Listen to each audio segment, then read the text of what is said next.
how to automatically stretch your audio samples to fit your BPM using Flex and Follow in Logic Pro X. So let's say you're working on a song and you're trying to bring in a loop that's at a different tempo than what you're working at. We're going to drag the loop in just on a brand new layer down at the very bottom.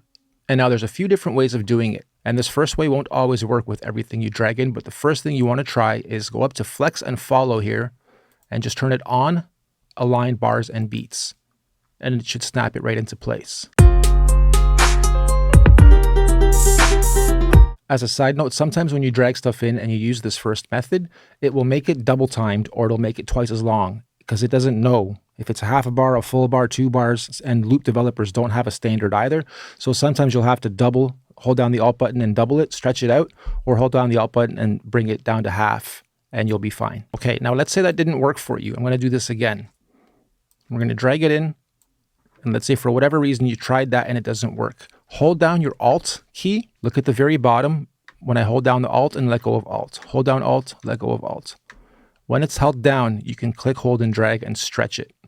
This also won't always work if your loop has a tail, because sometimes loop builders like to build that last sample so that it doesn't cut off and they have a tail. And you'll have to manually adjust it a little bit, but this is also another way to do it.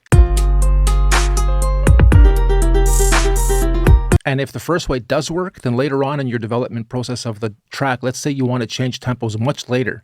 You have like 8 different loops you've brought in and samples you've brought in, and you have to select everything at once. So do a select all, and then go do your Flex and Follow. Then once it applies it to everything, you can change the tempo of the whole song, and it'll change the assets as well. So now let's take this up to 130, let's say.